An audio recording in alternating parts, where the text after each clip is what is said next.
an 8-year-old girl called Valliammai, who was called Valli for short.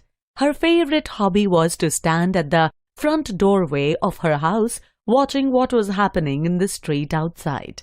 The most fascinating thing of all was the bus that travelled between her village and the town.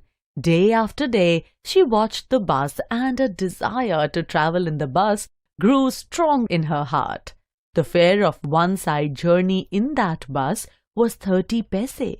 She meticulously planned her travel by saving whatever stray coins came her way, resisting every temptation to buy peppermints, toys, balloons, and the like. One fine spring afternoon, Valli boarded the bus from her village. She showed some coins to the conductor.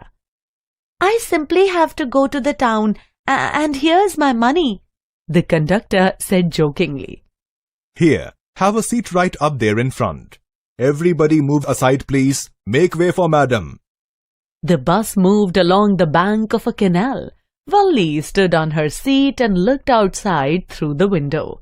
She enjoyed the sight of the palm trees, grassland, and acres of green fields. "Listen, child, you shouldn't stand like that. Sit down," an elderly man said.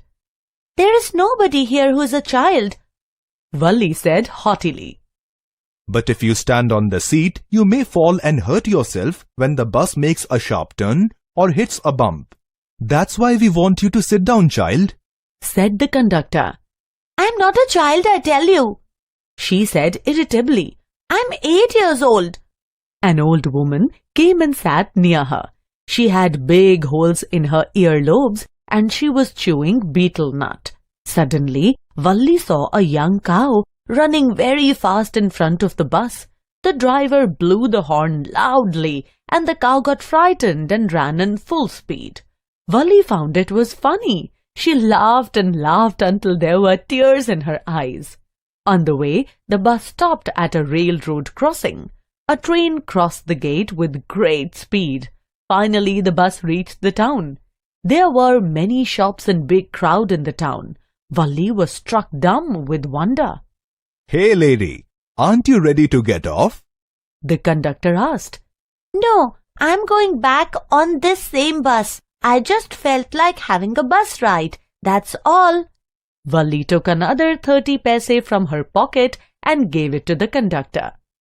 "Won't your mother be looking for you?" the conductor asked. "No, no one will be looking for me," she said. The bus started and again there were the same wonderful sights. Suddenly, she saw a young cow lying dead by the roadside. It was the same cow that ran before the bus. Valli was overcome with sadness. She sat glued to her seat until the bus reached her village.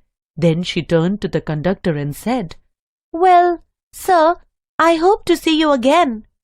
"Okay, madam," he answered her, smiling. She laughed and jumped down from the bus and ran straight to her home. When she entered her house, she found her mother talking to one of her aunts. "Where have you been?" asked her aunt. Valli just smiled.